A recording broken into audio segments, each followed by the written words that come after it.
Hello, friends. So this is Deepak again, and we are continuing our series of conversations with luminaries, influencers, thought leaders, and much more. So today I have the distinct honor of speaking to a friend of mine whom I've known for some time. His name is Keith Grossman, and I'll tell you a little bit about him, but you will find all the details on the link below. In addition to him, you will find links to MoonPay, the organization he's with. And so, Keith, first of all, thank you for joining. Thank you, Deepak. I mean, the distinct honor is mine to be with you. You're kind. So let's start with something that I think fascinates all humanity. You know, some time ago, I read Deep History and realized that as a species, Homo sapiens, we kind of took a different path from other species, including other hominids, as they're called, you know. So we are Homo sapiens, and there's Homo erectus and Homo, Neanderthals and Floroensis, etc. There were 8 different kinds of humans, apparently, till 40,000 years ago. And then one species, us, we created a language that went beyond mating calls and danger calls and what do you call food calls. So 3 things for survival: food, sex, and danger, which is a language used by all animals, including other homonyms or hominids, as they're called. But then this species, we are the descendants of these humans from 40,000 years ago. We created a language for stories, the only species that has stories. And there's a saying amongst anthropologists that to be human is to have a story. And the first stories were, and still are, the most dominant stories are gossip. Who's doing what to whom, and who's sleeping with whom, who can be trusted, etc. But immediately following this story, there was another story that humans created. And of course, they created many stories, but immediately after the gossip story, we created a story called money. And, it was barter in the beginning. You fix my shoes, I'll give you a haircut or something of the sort. And then it was shells, and then it was, coins and gold and all kinds of symbolic representations of what we call exchange. We basically are exchanging values with each other, and we call it money. And, now we have come all the way from shells and copper and gold, and all of those things are still there, paper money, and now we have digital money. And, as someone who's worked with Gallup on well-being across nations and communities, the number one reason for stress in the world is this thing that we call money. Even though there are other causes of stress, marital problems, relationship problems, etc., self-esteem. But the one thing that causes more stress than anything amongst the rich, amongst the poor, amongst regular people, is this thing that we call money. And it's a human creation which led to empires and colonialism and nation states and ultimately navigation, latitude, longitude, all because we have something now that is digital that can create abundance, poverty, power, influence, and all kinds of things. So let's start right there, because you are now with MoonPay, and I'll ask you some of the important questions that I have listed here. You worked at Wired, Bloomberg, President of Time, and then you left, and now MoonPay. So MoonPay is the latest currency, I guess, of exchange. Let's start with that. What is money? So Deepak, like MoonPay enables you to take fiat, right? Like government-backed money and acquire cryptocurrency, right? And it's the largest payment on-ramp is what it's called in the space, right? So I think you bring up a really great point about this story and narrative of money. And I think that it's not just a narrative, it's an order, right? It helps create order and structure in society, in the world, amongst friends, amongst families, amongst people. But the thing that's really interesting to me is historically, money has been defined as issued by a government, backed by a government of some sort. And, we're now in a point where the technologies have advanced themselves, where with blockchain, you can actually have money distributed and sort of in what I would say is an environment where no government is required, right? That's what the sort of promise and the excitement surrounding Bitcoin is, right? That it's a completely distributed, decentralized network. It sits outside of a government control. Nobody can influence it. Bitcoin, if you've ever seen the honey badger meme, right? Like where the honey badger doesn't give a damn, like Bitcoin is sort of like the honey badger of cryptocurrencies. But what I really think is important is that the ideal that Bitcoin or cryptocurrencies, because they have the word currency in it, is a replacement for money, I think is very far-fetched, right? Like we're definitely not at this point where a government-backed currency, I think in my lifetime or your lifetime, is going to go away anytime soon. But what I do think is we're at a point of is choice, right? And optionality.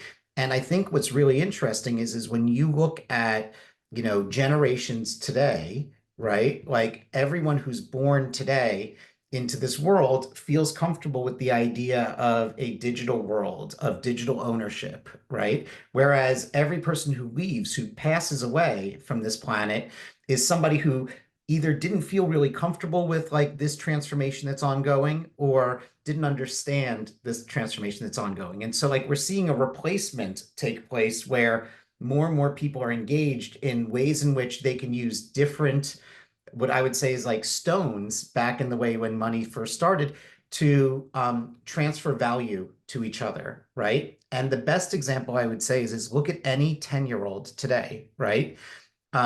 If you look at a 10-year-old and they ask you for Robux, right? What they're really asking you for is a digital currency to be used in their dimensionalized 3D social media experience to have fun and engagement with their friends, right? What they're not saying is I want a cryptocurrency that, works within my metaverse, to do XYZ. They're simply saying this thing, Robux, enables this thing, that, which is fun with my friends. And that's where it becomes really interesting to me, is this world of enablement. And if I may pause for 1 second on that, what I think is really fascinating in what's happening in the world today is you're seeing the internet has sort of won as the world's most incredible sort of decentralized structure for engagement out there. It's taken the cost of everything it's ever absorbed down to zero, right? Like if you look at phone calls, right? When you used to call home to India, or you still call home to India, like you remember it used to cost like $8 a minute, right? Now on WhatsApp, it's free. And so what you see is when things start to get absorbed into the larger membrane of the internet and that structure, the costs ultimately come down. And the only thing that the internet has not yet sort of adopted holistically is currency, is like finance, right? And so for the first time ever, what blockchain technologies allow is this embedded finance layer in the internet. And so like when you think about something as simple as remittances, like people sending funds home to their family, we're no longer in a world where you need to spend 8% to a Western Union or to a MoneyGram, you could do it essentially for free if you use sort of the new sort of rails that are being presented to individuals to, transfer money across nations. So thank you for that. I want to actually dive a little deeper into everything you said, but it's also, now that I'm engaging a lot with AI and the collective conversation that's happening in the worlds of science, philosophy, and commerce. There's actually a conversation going on right now among scientists and philosophers that the entire universe, including rocks and planets and stars and galaxies and humans and animals and bacteria, we're all basically assembled as a digital code. Your body is a digital code, and the only difference between you and a mountain is the digital code, zeros and ones. So somehow the universe is being explained right now as emerging from a digital workshop outside of space-time, whatever we call that, workshop, God's workshop, or the infinite consciousness. But it's becoming part of the human story. Digits are the way we do commerce. Digits are the way we engage with each other right now, as we're doing. Digits are the way we do commerce as well, science, technology, AI, all a completely new human story. So, given what you've just told me, it makes total sense that you are now basically you're heading the marketing of MoonPay, right? And you have, in a sense, become a spokesperson for the crypto ecosystem, which it's obvious you love so much. But before we go there, just let's explain a few words to our audience because, like me, I've only kind of educated myself recently about crypto. So I don't understand what is crypto mining, why is it expensive, why does it consume energy? So that's one question. What is crypto mining? And is it going to cause problems in the future, energy, etc.? Number one. Number two, what is exactly the meaning of blockchain? And why do you think you just mentioned, we had breakfast the other day and you said almost 10% of Venezuela's economy comes from people outside of Venezuela, the Venezuelans living in Miami and the United States. And so it's being used now for funding, movements and governments and, expatriates. What exactly is blockchain and why does it make sense? This whole thing that you talk about, um, uh, decentralization. What does it actually mean? Can you explain all this? Sure. So I'll pull it back and I'll sort of address them a little out of order, but I will make sure that I address all of them. And if I don't, Deepak, hold me honest to it and come back to the questions that I omit. First, I would say, you and I have not yet talked about the idea that everything in the universe is essentially just bits, right? Of ones and zeros. If that's the case, like I'm really annoyed because I wish I was a little bit taller, right? Like, We may be able to reverse engineer I, that, just I changing the bits. I need the bits to like go a little bit taller, right? Those bits are epigenetic modulation. So that's all in the realm of science fantasy, but soon it'll be science. Excellent. So the second you see that bit adjustment, let me know. And for everyone who has no reference and thinks I might be like 2 feet tall, I'm 5'9" and a quarter. So I just want to give context there. Anyway, let's start with blockchain, right? And what makes it so interesting. Essentially, like what a blockchain is it's just an immutable database, right? It's a database that exists transparently and it can't be sort of changed secretively, right? So like when something is shifted on it, everyone sees that something shifted. And for something to shift, like certain actions have to take place, right? And so in the case of Bitcoin mining, Like those actions are essentially what Bitcoin mining is in its most simplified sense.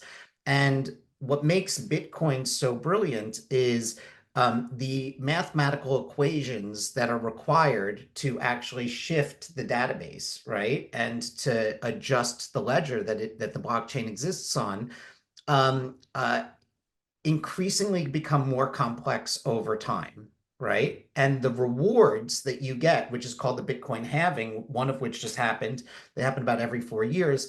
Like not only does the complexity double, but the supply that it actually is producing halves, right? So the reason it becomes energy um, inefficient, as people would like to accuse Bitcoin of, is because it uses a process called proof of work as opposed to a process called proof of stake. Whether or not one wants to say that mining Bitcoin is energy inefficient is really a vantage point of the value that you see in what Bitcoin is. Okay. And the reason I say that is comparatively, Bitcoin actually mining is nothing compared to the amount of energy that YouTube takes up, right, on a daily basis. It is a pittance, and I think like 1/200th percent, but I could be totally wrong. I'm just giving you an illustrative example of just how small Bitcoin is compared to YouTube. The reason that people really fixate on the energy consumption of Bitcoin is when you don't see the value in something, and this is something that is, it's not that old, right? Like we're talking about a technology that is so new, less than 20 years old. When you don't see the value in something, you attribute the value to zero. So whether or not Bitcoin took a tiny amount of energy or a ton of energy, people who don't value it will say, this is terrible, no matter what. Whereas the same people will look at YouTube and they'll say, this is incredible. And they'll dismiss the sort of large amount of energy consumption that takes. Neither are good, right? Like as you and I have talked about at length, like we should always be seeking better, more sustainable energy solutions, right? And the more in which like the world is dependent on vast amounts of energy, the more you start to see political sort of vested interests enter into the equation, and government interests enter into the equation, and monetary interests enter into the equation. As it relates to a blockchain, though, what is really interesting about a blockchain is how the element of trust actually shifts in with this new technology. So I'll give you an example. In the current structures and systems that we exist in today, trust flows top down, right? So if you're on what, book 96, right? 90. It's not really that impressive until you hit 100, Deepak, right? But like you're on book 96. And when you talk to your book publisher, it's book publisher, lawyers, editor, like everyone goes through it, and there's a bunch of sort of levels. And then it goes down, and the trust flows down to the agreement that you ultimately make. In a blockchain, for the first time ever, trust can actually flow bottom up, right? And so what that means is a token affixes itself to a ledger, right? Which is essentially the blockchain. And that token is the single source of truth. And that source of truth has been now verified. And now every action that happens from that source of truth flows upwards and essentially gets verified with far fewer intermediaries. To the And source. yes, from the source. And so what's really interesting in my perspective about that is as blockchain technology rolls out, a lot of intermediaries in a lot of industries that are high intermediary industries like finance and insurance and home ownership and car deeds and whatnot are going to be removed, right? Like it's a incredibly sad and exciting sort of reality, because what it means is that people will lose jobs. And ultimately, it's not going to be people losing jobs that white collar people don't know. It's going to be white collar people seeing that their friends are losing jobs for the first time that are not going to be replaced in the same manner. And so it's like a completely new sort of evolution in terms of these historic evolutions like the agriculture or whatnot that have taken place, or the industrial that have taken place. Um, at the same time, though, things will get more efficient and cheaper. And this is what I mean when I say like money can move around extraordinarily cheap on the internet. When you have a lot of intermediaries in play, you have a lot of moats in play. And when you have a lot of moats in play, you have things like immigrants sending money back or migrants sending money back to their home country and paying exorbitant fees, right? Now, and this goes back to the Venezuela stat, you can use a cryptocurrency, which is just a token on a blockchain, and you could ultimately, using those rails, send the money for what is essentially free 24 hours a day, 7 days a week, 365 days a year. And it doesn't matter who is receiving it or how they're getting it, right? And I think that that's really interesting. Now, you bring up this question of decentralized versus centralized. And the idea of a centralized structure is allow an entity to control the flows and the ways in which sort of an ecosystem operates. Apple is a great example of a centralized structure, right? Like Google is a great example of a centralized structure. But decentralized structures have no one particular owner, right? And that's enabled in a blockchain because you don't require all the checks and balances. The one area, though, that gets very contentious with a lot of people when it comes to this new technology is a lot of people think that decentralization can only exist without centralization. And like what I would sort of submit is that they both have to exist together, right? Like the only way in which they sort of work is you have a centralized element and you have a decentralized element, and the decentralized element offers more efficiency and speed, whereas the centralized element offers more trust, right? Like to the consumer. And I think that that's the world that we're going to start to sort of move towards over time. One or two things that have come up in my interactions with other people, and I raised this with you as well when we had breakfast, is some people think that crypto is going to be misused to fund terrorism, war, arms trade, all of that. Is that something that we should fear? Okay, so I think that there is a great quote by the former US Senator of New York, Daniel Patrick Moynihan, and it is you're entitled to your own opinions, but you're not entitled to your own facts, okay? In any technology where money is involved, or in any industry where money is involved, there will always be scams. There will always be something. You show me an industry and I could show you a scam. If you want to go healthcare, I'll show you Theranos. If you want to go finance, I'll show you Bear Stearns, right? Like, or I'll show you you know you know so many others, right? Like so many others. If you want to go telecom, I'll show you MCI, right? And so like the point I'm making here is in every industry, there's always going to be some element. The one thing that's very interesting about the crypto industry is because it's very misunderstood.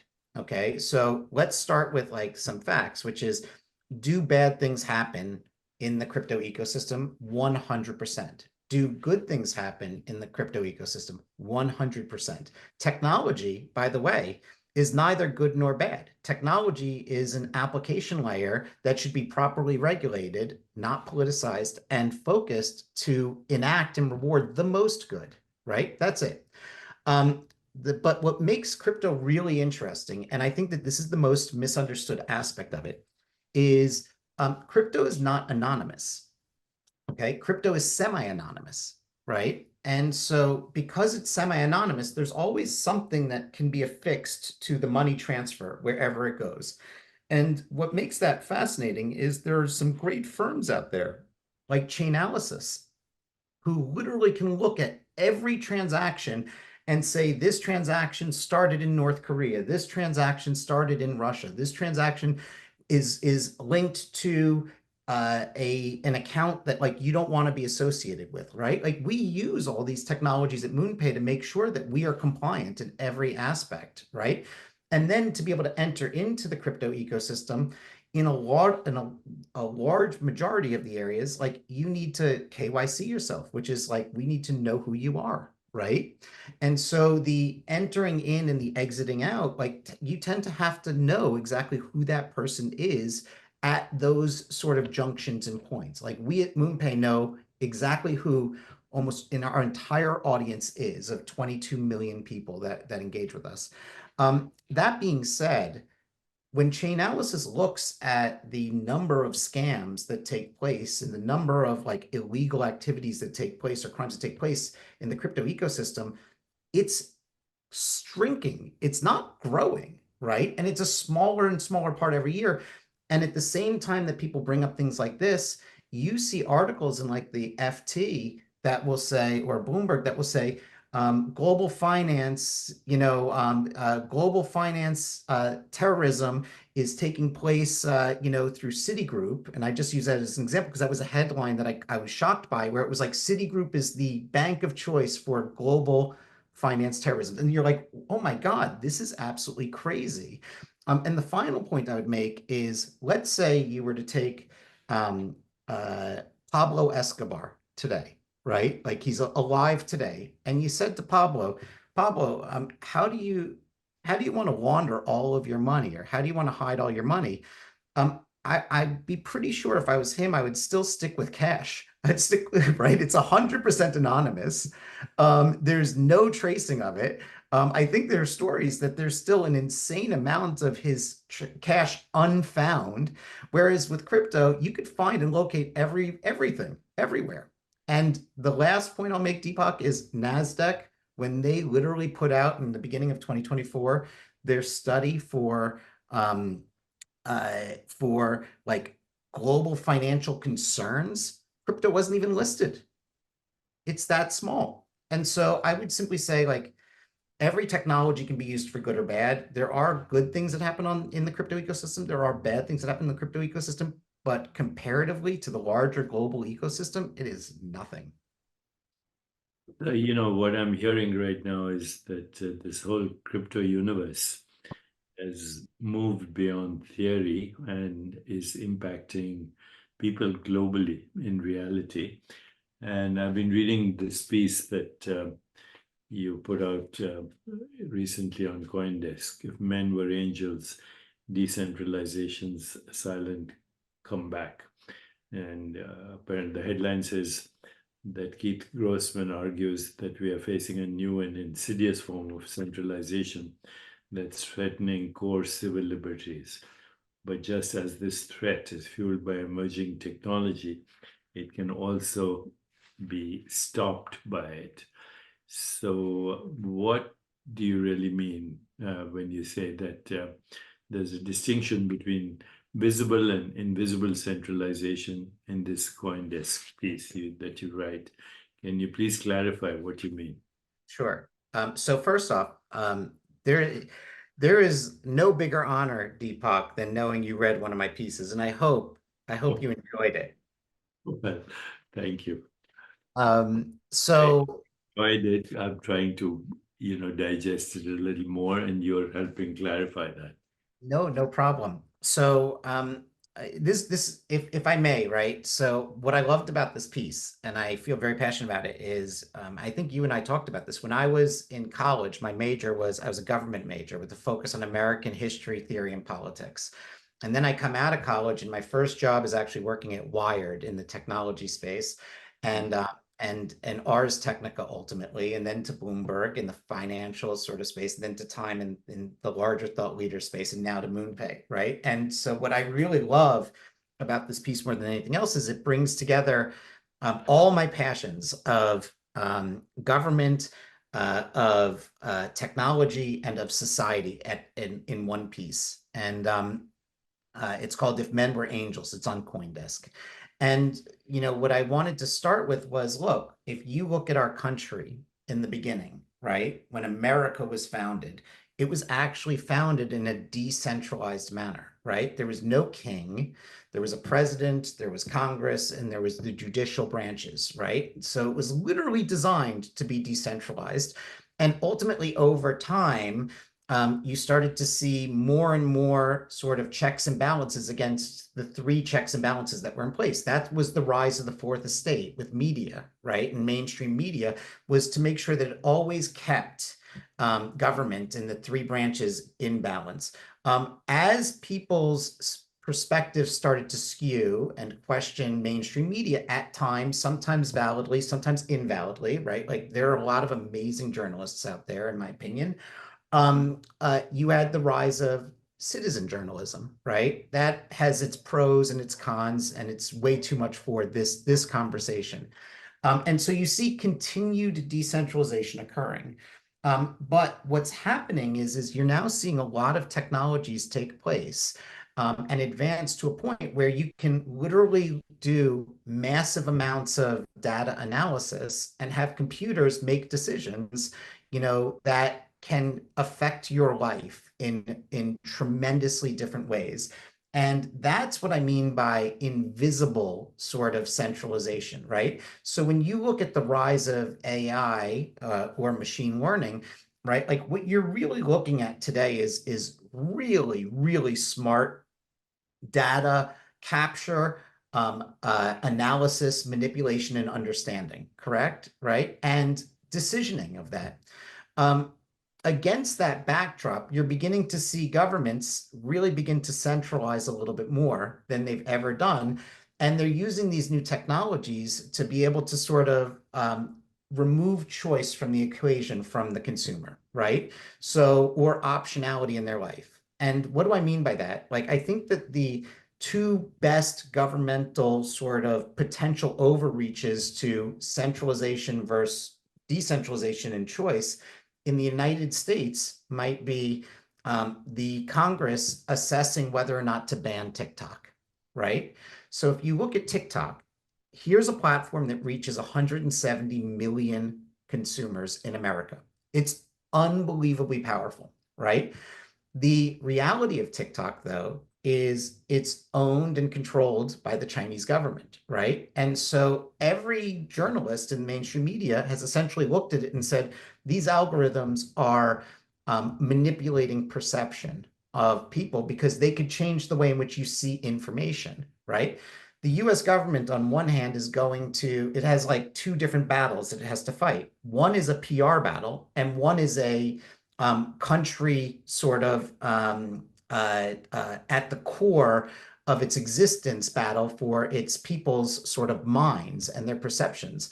Um, I think that they're going to win. They could win if they wanted to the country battle, right? Doing what's right. In my heart, right? I think that TikTok should be banned from the United States. I do not think that it is a good actor, right?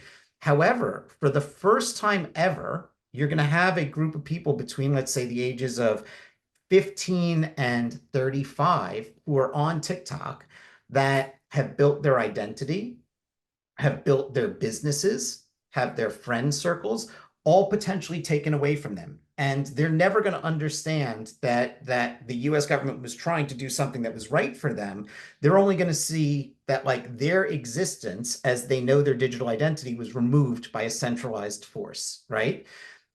In the UK, on the flip side, you have this absolutely incredible overreach, in my opinion, of freedom of speech, right? Now, you and I have talked about this forever.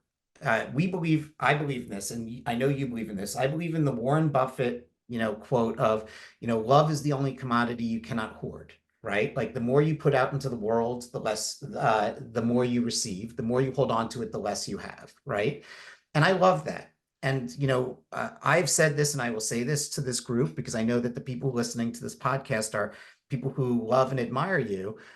You, Deepak, are as genuine in person as you are on these videos, as you are on television, as you are with all of your public interactions. You are just an incredible person who, in my engagement with you, makes me a better person. And that is the world I want to believe in and love. But I also believe that a government shouldn't be able to tell me how I should be able to express myself, right? And the way in which a government is going to be able to determine it is two factors. One, a centralized force will say, you can say this or you can't say this. And then two, they're going to use machine learning or AI to identify who are the people breaking those rules, right? And so you have this conundrum of a centralization of power being even further centralized and enacted through centralized sort of forces. When I give those two examples to people, it's like the first time that they realize, like, wow, like my digital identity could be taken away. Wow, my freedoms of speech could be taken away. And when I present that, what I really then think is a very easy next step for me to say is, well, look at your iPhone, right? What if Apple, which is a centralized company, decided one day, and I know it seems far-fetched, but so does freedom of speech being limited in the UK, and so does, your ability to choose a platform in the US. But what if Apple one day said, you know what, I'm going to erase all of your photographs. So I'm erasing all of your memories, right? What if Google one day, another centralized company said, I am going to delete all of your exchanges, right, out of Gmail, right? They could do that, right? And so, like, you look at this world and you say to yourself, wow, like the idea of a unchecked centralization that's happening and becoming more and more powerful is quite scary. And so when you start to look at what are your options, the idea and the promise of decentralization is not a replacement to centralization, right? Like, I don't think the US government goes anywhere. I don't think cryptocurrencies replace fiat in any sense whatsoever.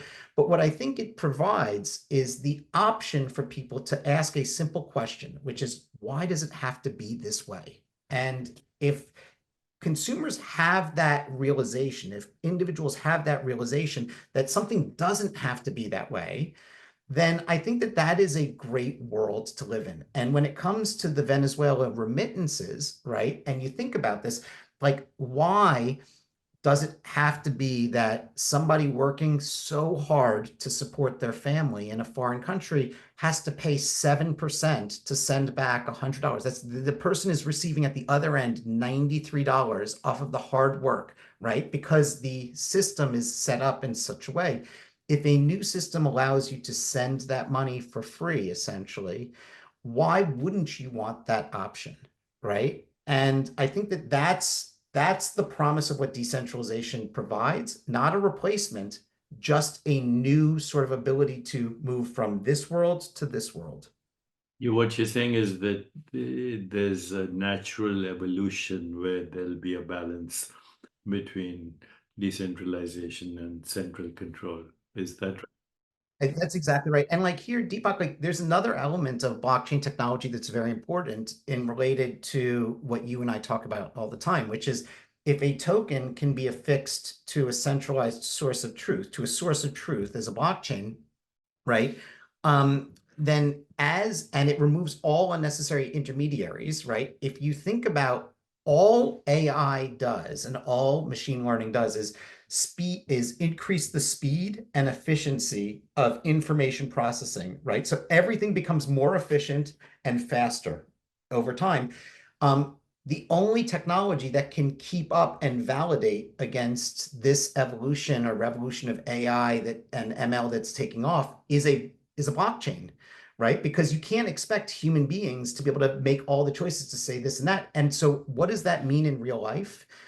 All of the pictures that you see online, all of the information that you see online, you can't trust anymore. You saw the other day, and I won't even reference it. I went onto Grok and I showed Deepak that, like, when you have an unrestricted AI agent, you can create terrible images that are very photorealistic, that make no sense. And to the non-discerning mind, like in the way in which you process information, can easily enter into your mindset. The only way to counteract that is blockchain technology that can validate the source and say, did this actually come from the New York Times or the Wall Street Journal? Is this image real? Was this image manipulated? Right. And so I think, like, this is like we're living in a world that is on one end endlessly exciting in terms of the future potential of the internet. On the other end, we're living in a world that can ultimately end up like the opening scene of The Matrix, which, starts by saying it was just past the turn of the century and machine learning and AI had overtaken humanity. So one more question, and I want to share something with you and get your opinion. But some people have claimed that crypto does not have a real world use case. And you say there are real world examples of decentralization using crypto technologies. Can you share? Sure. I think we've talked a lot about it. Yeah. People love definitive statements, right? Um, this is dead, that is amazing, this is stupid, that is wonderful. And we live in this gray world, right? But if you want a real world use case of decentralization, look at like what Circle does with Nubank, right? Like they're enabling Nubank to bank the unbanked in Brazil, right? If you want a real world example of what cryptocurrency can do is like look at the remittance example with Venezuela, right? If you want a real world example of what the digitization of money can do, and this was a great example that Mike Milken gave at the Milken conference, and this has nothing to do with the blockchain. This is M-Peso out of Kenya, but like when they implemented that, everyone in Kenya thought that they were receiving a 20% raise, but they weren't receiving a 20% raise. The middlemen were taken out of the equation and people were actually seeing their money. Imagine that what's happening in Kenya is the tweener step to, full-fledged global remittances and sort of the transference of money becoming, easier and more programmable and cheaper. Two questions. The first is there a different take by the Republicans and Democrats on this whole issue of cryptocurrency? That's my first question. And then I'll ask you the other question. Do we know if they have a stance? Okay, so um, I'm very public. MoonPay donated a significant amount to stand with crypto. And if you actually look in this year's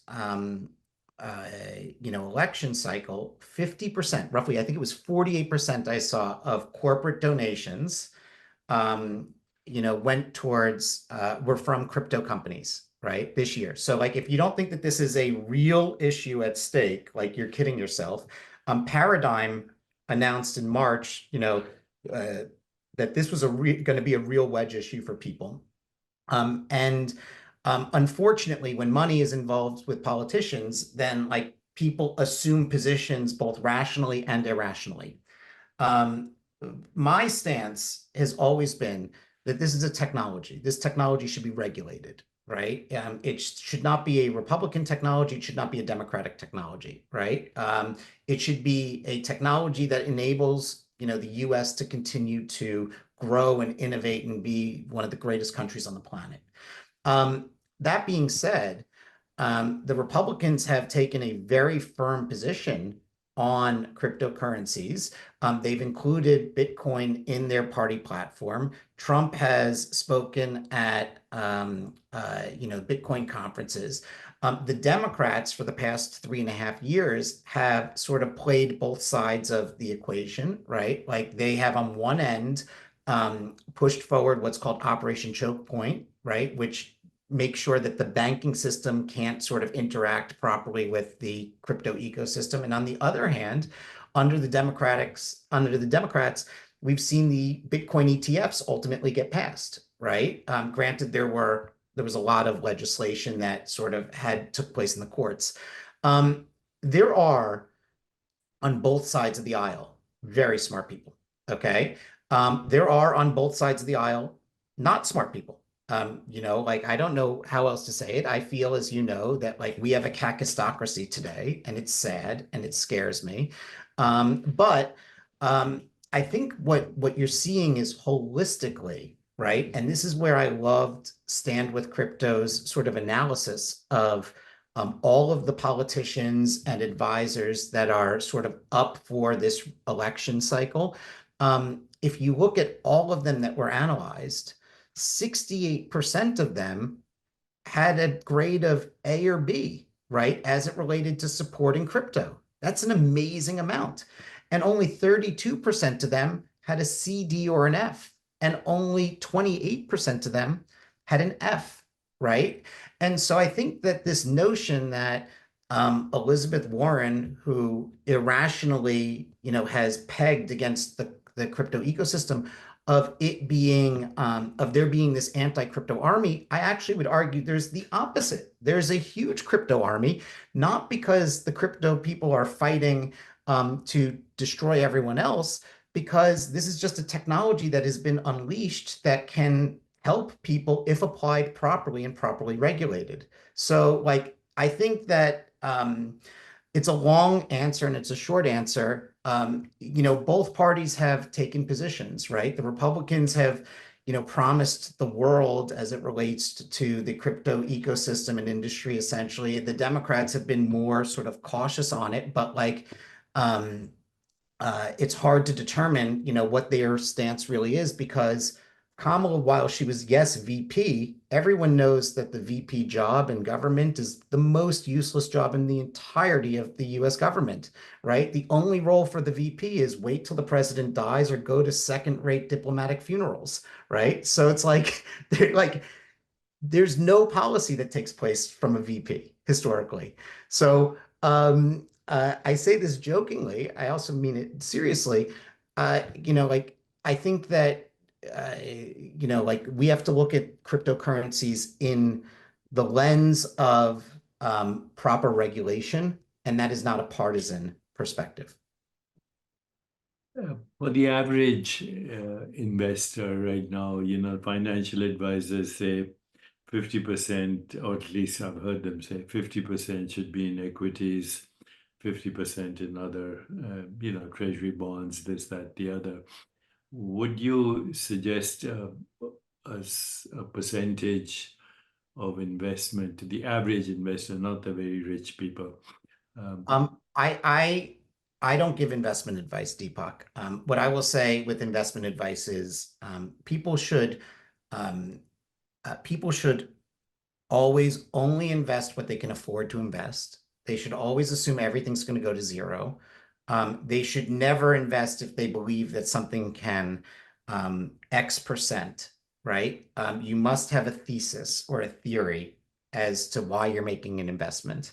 For me personally, I have a very strong thesis as to why I like Bitcoin, but I don't really share those theses publicly to people. And I don't tell people that they should buy or they should not buy. What I ask people, though, is this, is if you look at the growth of Bitcoin historically, it's smarter for you to educate yourself than it is for you to dismiss something.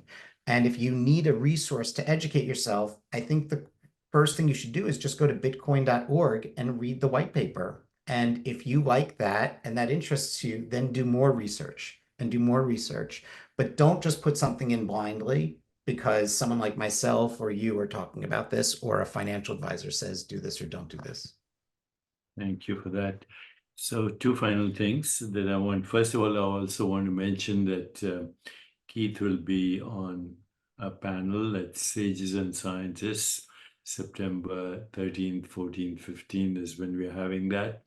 If you're interested in attending this conference, and particularly this session on the future of crypto and, in a way, the future of currency, please check in at sagesandscientists.org. And the other thing I wanted to mention is that on behalf of MoonPay, Keith Grossman puts out a weekly newsletter that I enjoy reading very much. Can people actually subscribe to that newsletter, and how do they do that?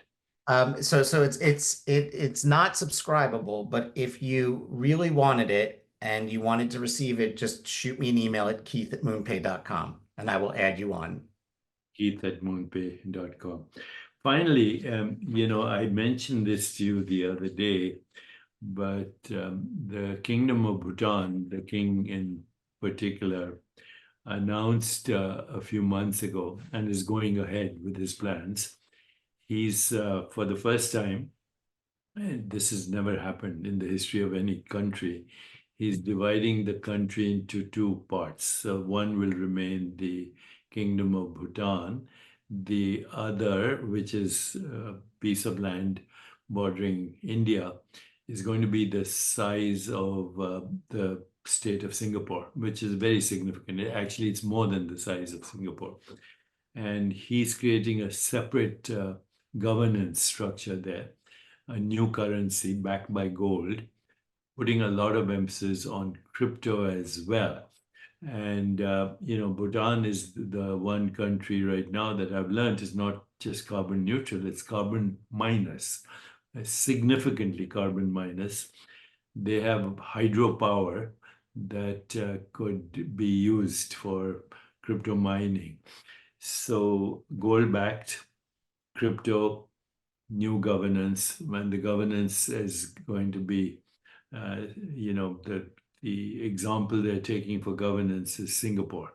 And the example they're taking for entrepreneurship is Dubai in the Middle East. So they want to be, both the highly structured governance of Singapore and then the entrepreneurial spirit of say Dubai or these Middle East countries, the Emirates, basically. Not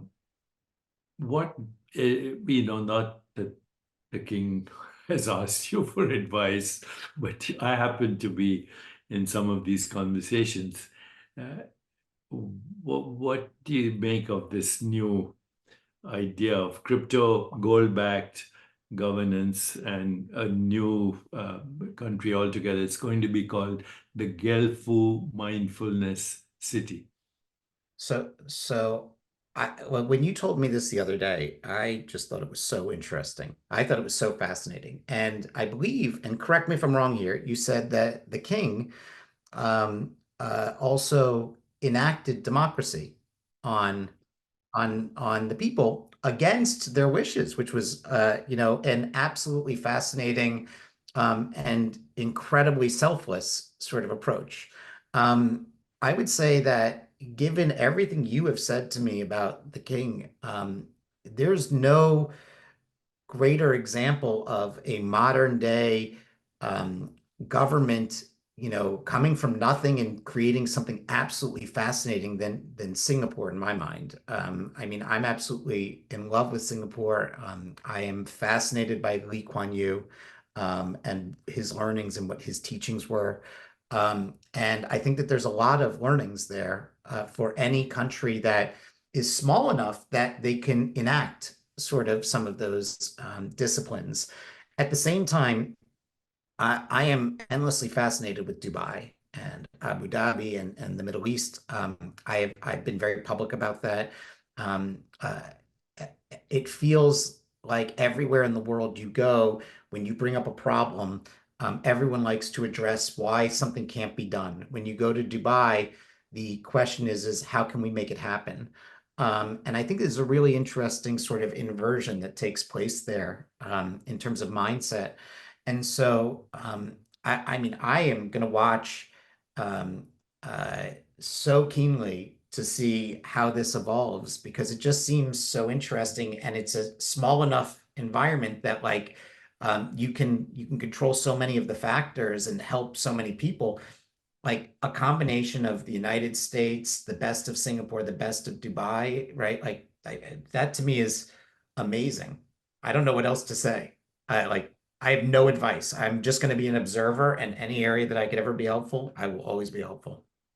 So, Keith, I've come up with a new formula to replace Einstein's Z is equal to mc squared.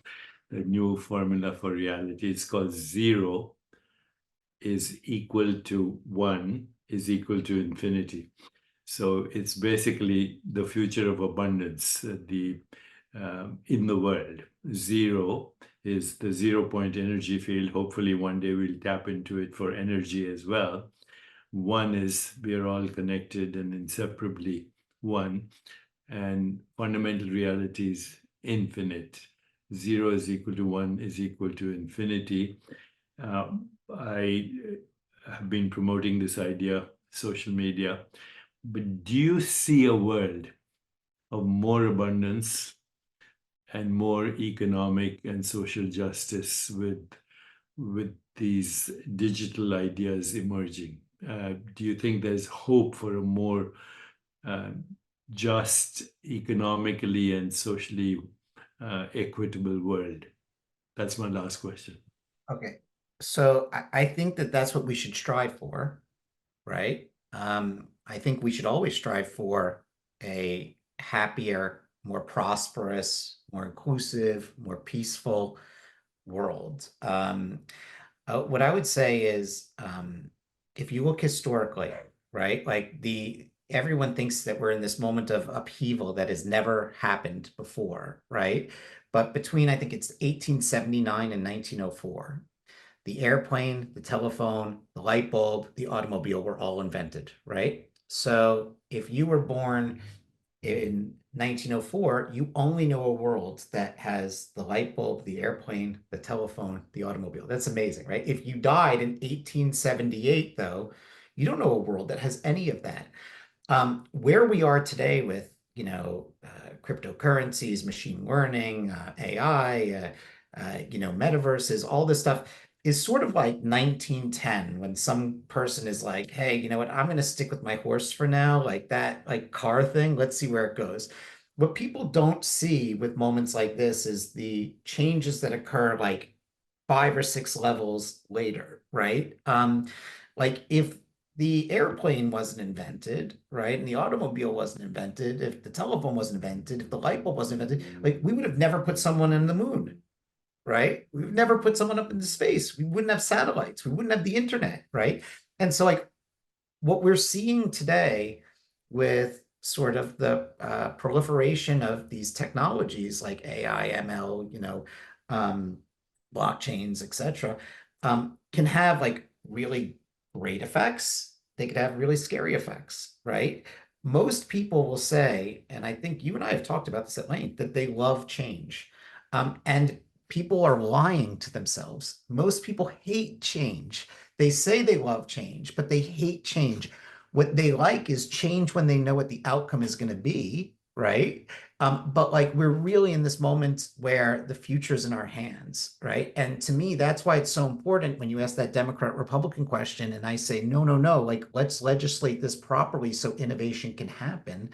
And I mean that everywhere in the world. Like, don't just give a free pass. Like, definitely create the checks and balances here, but like, let the innovation go. And hopefully, and I genuinely believe this, the future is ultimately defined by optimists, right?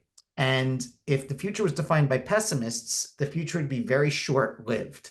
But because the future is defined by optimists, and I think the world is a better place today, even against the backdrop of all of the bad that we see, when you zoom out, it is a better place. It's a more interesting place. It is a more inclusive place. It's a more loving place.